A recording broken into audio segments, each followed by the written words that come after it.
बिस्मिल्लाहिर्रहमानिर्रहीम। अस्सलातु वस्सलामु अलैका या नबी अल्लाह सल्लल्लाहु अलैहि वसल्लम। तमाम इस साल हज पर जाने वाले मेहमान हज को इस सफ़र की हमारी तरफ़ से ऑल इंडिया हज वेलफेयर सोसाइटी जोधपुर यूनिट की तरफ़ से मैं शहजाद अंसारी ज़िला सेक्रेटरी और तमाम अरकान खादिमुल हुज्जाज की तरफ़ से मुबारकबाद पेश करता हूँ। आज का मौजू यह है कि हज पर जाने वाले हमारे हुज्जाज इकराम तमाम की हम दिल से अल्लाह से दुआ करते हैं कि वो अपने हज को मुकम्मल तौर से पूरा और अच्छी तरह अदा करें।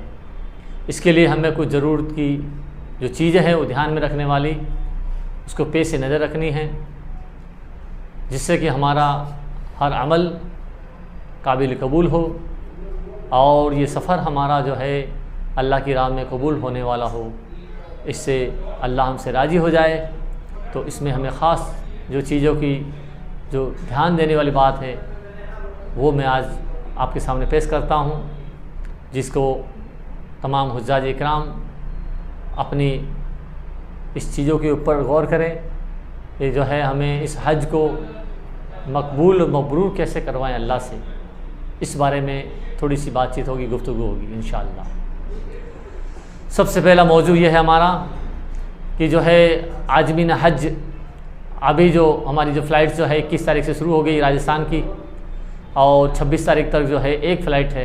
इसके बाद में जो है रोज़ाना 2 फ़्लाइट होगी इंशाअल्लाह और 6 तारीख तक रहेगी, 6 जून तक रहेगी इंशाअल्लाह। और मदीना मुनव्वरा की पाक ज़मीन के ऊपर जब हम तशरीफ़ फरमा हो तो जो है वहाँ पे जाएं तो सबसे पहले अपना जो है होटल के अंदर अपना सामान रखें और सामान रखने के बाद में जो है अल्लाह के नबी सल्लल्लाहु अलैहि वसल्लम की रोज़े मुबारक की हाज़िरी देने के लिए हम जो है अपने आप को जो है फारिग करें और नहाने से लेके, गुस्ल से लेके, खुशबू से लेके हम सुन्नत तरीके से जो हाज़िरी की कोशिश करें। सुन्नत तरीके में यह है कि जो है हमारे जाने का सबसे पहला जो है हाज़िरी का तरीका ये हो मदीना मुनव्वरा की तमाम हुज्जाज इकराम की कि वो जो है सबसे ज़्यादा सबसे बड़ा अमल वो है वहाँ का दरूद शरीफ है। दरूद शरीफ के बारे में ये बताया गया कि 40 रहमतें नाजिल होती हैं, एक दरूद शरीफ पढ़ने पर 40 रहमत नाजिल होती है। और हज के दरमियान तो जो है इसकी दर्जात जो बड़े हो जाते हैं, ज़्यादा हो जाते हैं और अल्लाह पाक की तरफ से वो इनामात मिलते हैं जो हुज्जाज इकराम ख्वाब में भी नहीं सोच सकता। अल्लाह पाक इतना नवाजते हैं। तो इसके लिए जो है हम अल्लाह के नबी सल्लल्लाहु अलैहि वसल्लम के बारगाह रिसालत में जब हाज़िर हो तो जो है हमारा सीधा कदम बाब सलाम गेट के अंदर दरवाजे पे रखें, जो है बिस्मिल्लाह दखल तो वाले तवक्कल तो वनवाई तो मिन सुन्नत एतकाफ़ की नियत करें। इसके बाद में जो है मस्जिद के अंदर दाखिल होने की दुआ है अल्लाह मुफ्ताली अबाब रहमतिक, और इसके बाद में अस्सलामु अलैकुम या हय्यु नबी रहमतुल्लाहि बरकातुहू, ये हमारी तरतीब हो, ये सुन्नत तरीका है। इसके बाद में सलातो सलाम का नजराना पेश करें। अस्सलातु अस्सलामु अलैका या रसूलुल्लाह सल्लल्लाहु अलैहि वसल्लम, अस्सलातु अस्सलामु अलैका या नबी अल्लाह सल्लल्लाहु अलैहि वसल्लम, अस्सलातु अस्सलामु या हबीबुल्लाह सल्लल्लाहु अलैहि वसल्लम। इस तरह से हम जो है बारगाह रिसालत के अंदर दरूद सलाम का नजराना पेश करते हुए हमारे अंदर जो है एक वो पुरजोर फ़िक्र हो कि जो है अल्लाह के नबी के दरबार में हम हाजिर हैं और इस वक्त जो है अल्लाह के नबी हमारे सलाम का जवाब देते हैं। हम बिल्कुल मस्जिद नबी के बिल्कुल अंदर हैं और जो है वहाँ पे 3 तरह की तरतीब बनी हुई है और सबके ऊपर नाम लिखा हुआ है। पहले पे जो है अल्लाह के नबी सल्लल्लाहु अलैहि वसल्लम का जो है नाम मुबारक है, उसके आगे वाले के निशानात के अंदर जो है हज़रत अबू बकर सिद्दीक़ रज़ियल्लाहु अन्हु के नाम मुबारक है और उसके बाद में हज़रत उमर रज़ियल्लाहु अन्हु के नाम मुबारक की तरह वो जो पूरी तरतीब बनी हुई है उस जाली के अंदर, और सलातो सलाम का नजराना पेश करें। इसके बाद में जो है हम वहाँ पे धक्का मुक्की नहीं करें, किसी को तकलीफ़ नहीं दे और हम जो है इसी तरह से सलातो सलाम का नजराना पेश करते हुए बाहर की तरफ निकल जाएँ। वहाँ के इंतजामात के अंदर हम जो है कुछ भी अपनी तरफ से कमी या बेसी ना करें, क्योंकि वो जो तरतीब होती है वो वहाँ पे रुकने की नहीं होती है, वो आगे से आगे चलाते रहते हैं। बाज़ लोग क्या करते हैं, वहाँ पे खड़े हो जाते हैं और जो है दूसरों को तकलीफ़ दे और तकलीफ़ का अंदेशा हो, ऐसे काम शुरू हो जाता है। बाज़ लोग वहाँ कड़क की तरह खड़े हो जाते हैं, अकड़ के खड़े हो जाते हैं। ये बिल्कुल मुनासिब नहीं है। हम जो है बिल्कुल नरमी के साथ में और दिल आजिज़ी के साथ में कि भाई अल्लाह के नबी सल्लल्लाहु अलैहि वसल्लम की बारगाह में हम हाजिर हैं, अल्लाह के नबी हमारे दुरूद सलाम को सुन रहे हैं। इसके बाद के अंदर जब हम वापस बाहर निकले तो जो है इसकी एक दूसरी और तरतीब है, रियाजुल जन्ना। रियाजुल जन्ना के अंदर भी जो है बाज़ मौके पे हमारे जो है हज कमेटी के मेम्बरान ने भी अपने वीडियो पोस्ट की है, उसमें भी उन्होंने इसी तरह से की तरतीब बताई है कि रियाजुल जन्ना में दाखिल होने के लिए नुसुक ऐप को डाउनलोड करना पड़ता है और उसके लिए कई दिन पहले परमिशन लेनी पड़ती है, और रियाजुल जन्ना में जाने के लिए जो है हम उस ऐप के ज़रिए से हम दाखिल हो सकते हैं। खैर वो जो ऐप जो है हमारा, अगर हमने डाउनलोड करना सीख लिया है नुसुक ऐप को, या नहीं आता है तो किसी समझदार पढ़े लिखे अपने घर के अफराद को कहें वो नुसुक ऐप को डाउनलोड करें। नहीं तो वहाँ पे अपने साथ में जो हुज्जाज इकराम हैं, जो हमारा काफ़िला है, जिस होटल में हम ठहरे हुए हैं, वहाँ के इंतज़ाम या कमेटी के जो है मदद लें और उस ऐप को अपने मोबाइल में दाखिल करें, उसका टाइम टेबल को दाखिल करें, और बाकी जो सारे काम जो है वहाँ की तरतीब के हिसाब से करना है। वो जिस वक्त में हमको दाखिल करने के लिए बोले उसी हम दाखिल होना है।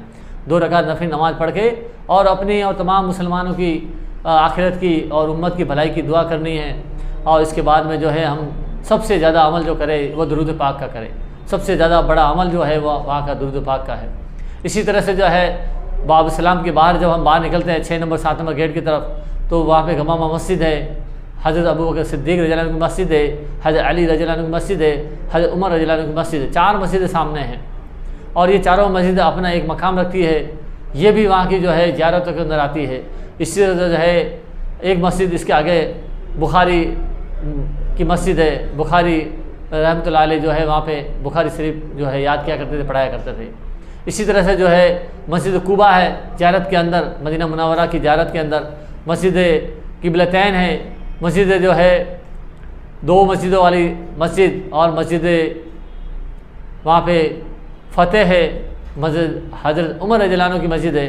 7 मस्जिदों की मस्जिद है, मस्जिद शाबा कहते हैं उसको, मस्जिद शाबा 7 मस्जिदों वाली मस्जिद।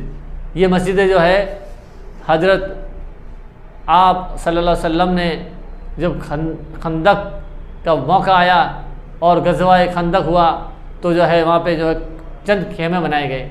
उस खेमों के अंदर जिस खेमे में जो साबित है उनके नाम से वहाँ की मस्जिद तामीर की गई। ये और एक मकाम जो है सबसे बड़ा मकाम है जंग ओहद है। जंग ओहद के बारे में फरमाया गया कि वहाँ 70 सहाबा मखदून हैं और उसमें सबसे ज़्यादा हर दिल अल्लाह के नबी को जो पसंद थे वो हज़रत हमज़ा रज़ियल्लाहु अन्हु हैं और मुसैब बिन उमैर रज़ियल्लाहु अन्हु। ये बड़े जलील क़द्र सहाबी थे और इनके बारे में बताया कि जो है ये शहीद शोहदा है, इस शहीदों की सरदार है। और इनके बारे में बताया गया, अल्लाह के नबी सल्लल्लाहु अलैहि वसल्लम फरमाया, उनके बारे में खूब दुआएं की गई। ये जंग ओहद जो है एक मकामात ख़ास मकाम और तारीख़ी मकाम है और इसके बारे में ये ज़ियारत का मकाम है और हम इसके भी जो है वहाँ पे जाएँ, हाज़िरी दें और वहाँ से कुछ सीख कर आएँ। वहाँ के जो है इस्लाम की तारीख़ के बारे में जो है बड़ी जंगें लड़ी गई। जंग बदर भी है, मदीना मुनव्वरा की है वो, और जितनी इस्लाम की जंगें हुई वो मदीना मुनव्वरा के आसपास की है। इसके लिए जो है हम वहाँ जाएँ तो अपने साथ के अंदर जो जानने वाले हैं और पढ़े लिखे हजरात हैं हम उनकी भी मदद ले सकते हैं। और हुज्जाज इकराम एक ख़ास बात यह है कि अपने आप को वहाँ पे जो है अमली नमूना पेश करना है। हमको ऐसा नमूना पेश करना है जिससे दूसरे हाजी भी हमसे सबक ले। हम सबसे ज़्यादा लोगों की जो है आराम तकलीफ़ दूर रहें, हम दूसरों को तकलीफ़ देने से बचते रहें, दूसरों को तकलीफ़ देने से बचें। सबसे ज़्यादा हम लोगों की खिदमत करें। खिदमत जो है सबसे बड़ा सवाब है अल्लाह की तरफ से। बताया गया कि खिदमत से खुदा मिलता है, इबादत से जन्नत मिलती है। तो हम खिदमत का भी जज्बा रखें, हम अपने भी जो है खिदमत खुद करें और अपने हाजियों, अपने साथियों की और अपने जो होटल के अंदर और अपने जिस सफ़र में जो साथ होते हैं उनकी खिदमत का भी जज्बा रखें। कोई हाजी इकराम इसमें परेशान हो जाता है किसी तकलीफ़ की वजह से तो हम उसकी तकलीफ़ को दूर करने की कोशिश करें, हम उसके लिए अपने आप को पेश करें। उसकी तकलीफ़ दे के अंदर यानी कि बीमार हो जाता है, इसी तरह से कहीं किसी का बैग गुम जाता है किसी के जो हाजी के जो है साथी जो है पीछे रह जाता है तो उसका मदद उसके साथ दें, उसकी मदद करें और जो है अपने आप को भी जो है मजबूत रखें और हर चीज़ जो है सिर्फ अल्लाह से तवक्कल रखें, क्योंकि हम जो है अल्लाह के मेहमान हैं और इस जगह मदीना मुनव्वरा में अल्लाह के नबी सल्लल्लाहु अलैहि वसल्लम के मेहमान हैं। तो यहाँ की चीज़ों के बारे में बताया गया कि कमी नहीं निकाला है, यहाँ की खजूरों के बारे में कमी नहीं निकाले, यहाँ की चीज़ों के बारे में कमी नहीं निकाले, जो मिला अल्हम्दुलिल्लाह कहे, अल्लाह का शुक्र अदा करे, तकलीफ़ में भी अल्लाह का शुक्र हम्द सना कहे। और ये सारी चीज़ें हमें अल्लाह की तरफ से आएगी, परेशानी आएगी, तकलीफ़ आएगी, ये हमारी आजमाइश है दोस्तों। इस आजमाइश के अंदर हमें खरा उतरना है, क्योंकि ये मौके बार बार नहीं मिलते, ये मौके ज़िंदगी में एक बार मिलता है हाजी इकराम, और इसको अपनी गनीमत शहादत समझे कि अल्लाह ने जो मुझे मौका दिया है इसमें मैं अपने अल्लाह को राज़ी करने वाला बनूँ और अपने नबी को राज़ी करने वाला बनूँ। तो अपने को वो काम करने हैं जिससे अल्लाह और नबी उसका राज़ी हो जाए। और इसके बाद में जो है हमारा 8 और 10 दिन के सफ़र के बाद में हम जो है जुल्हुलैफा मिकात है, जहाँ से अल्लाह के नबी ने हज भी किया और उम्रा भी किया मदीना मुनव्वरा से। तो आपकी जो है बड़ी सादत है कि आप जो अपना पहला हज और उम्रा करेंगे वो मदीना मुनव्वरा से जुल्हुलैफा से करेंगे।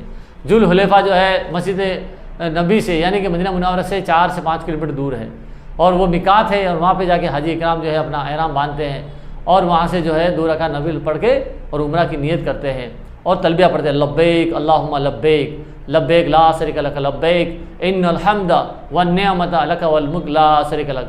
मर्द हजरात 3 दफ़ा जोर से पढ़े और जो हमारी मस्तूरात है माँ बहनें हैं वो खामोशी से 3 दफ़ा पढ़े और नियत कर दे कि ये नियत करे कि अल्लाह ये मैंने अपने उम्रा को जो है कबूल कर और इस उम्रा को अल्लाह तो आसान फरमा, मैंने जो उम्रा की नियत की है अल्लाह तो इसे कबूल कर और इसके लिए मेरे को आसान फरमा। तो इसके बाद में जो है हाजी इकराम जो है जितने भी हाजी है हो सके तो एहराम जो है अपने होटल से बांध ले, और अगर ये नहीं हो सके तो फिर अपने जो मिकात से बांधे। होटल में बांधने आसान ये है कि आप जो कपड़े पहने हुए हैं फिर मिकात में जाके सारे कपड़े उतारने पड़ते, हमाम में उस वक्त भीड़ रहती है, हज़ारों की तादाद में हमाम जो है कम पड़ जाते हैं, खूब हमाम बने हुए हैं लेकिन वो सारे हमाम कम पड़ जाते हैं। उस हमाम के अंदर हम जो है भीड़ से बचने के लिए कि भाई हम एहराम कपड़े कहाँ उतारेंगे और एहराम कहाँ बांधेंगे, तो एहराम बांधने के लिए जो है हम अपने होटल से अपने रूम के अंदर से अपने वहीं से जो है बाथरूम बने हुए अगर बांधेंगे तो हमारा ये वक्त बचेगा, और वक्त बचेगा तो दूसरे हाजियों को भी आसानी होगी। हम इस तरह से इस तरतीब से अगर दूसरों को भी एडवाइस करेंगे यानी दूसरों को नसीहत करेंगे, हिदायत करेंगे, हो सकता है कि आपकी इस नसीहत हिदायत से वो भी अपने होटल और अपने बाथरूम से अपने जो है जिस जगह से वो रहते थे उस जगह से अगर ये तरतीब करेंगे तो बहुत सारी तकलीफ़ों से हम जो है बच जाएंगे। खैर उसके बाद में जो है हमारा अगला जो है सफ़र होगा वो मक्का मुअज़्ज़मा का होगा, उम्रा का होगा। हाजी इकराम होटल जाएंगे, अपने सामान को रखेंगे और बिल्कुल आराम के साथ में हल्ला हो गो नहीं कर रहे और तकलीफ़ और कोई परेशानी के जो है कोई ऐसा दिल के अंदर तसव्वुर नहीं रखे और जो है तलबिया पढ़ते हो रहे हैं, लब्बैक अल्लाहुम्मा लब्बैक लब्बैक ला शरीका लक लब्बैक इन्नल हम्दा वन निअमता लक वल मुल्क ला शरीका लक। तलबी पढ़ते पढ़ते पढ़ते पढ़ते हमें जो है हरम की हुदूद में दाखिल हो जाना है और अपने होटल में। इसके बाद में जब हम अपने सामान को रख सकें तसल्ली से और एकदम फारिग हो जाए, 1-2 घंटा आराम भी कर ले अपने होटल के अंदर, अपने जो मिला हुआ है रूम उसमें आराम कर ले। हाजी साहिबान उम्रा में जाने की जल्दबाजी नहीं करें, इसलिए कि उम्रा का अमल जो है वो जो थोड़ा सा जो है मुश्किलात वाला अमल होता है। ये अमल ही ऐसा अमल है जिससे अल्लाह राजी होते हैं। दुनिया में जो सबसे बड़ा अमल है वो उम्रा और हज अमल है, और उसके अंदर थोड़ी सी तकलीफ़ हाजी को उठानी पड़ती है। उसके अंदर थोड़ा सफ़र होता है, सफ़ा मरवा है, तवाफ़ के जो है 7 चक्कर है, और सफ़ा मरवा के 7 चक्कर होते हैं जो 2 मिलाएँ तो 3.5 होते हैं। इसी तरह से हम जो है उम्रा करेंगे तो भीड़ ज़्यादा होने की वजह से हमारा जो उम्रा का अमल 2.5 से 3 घंटे का होता है, और इसके अंदर बाज़ दफ़ा तकलीफ़ आती है, हमें परेशानी आती है।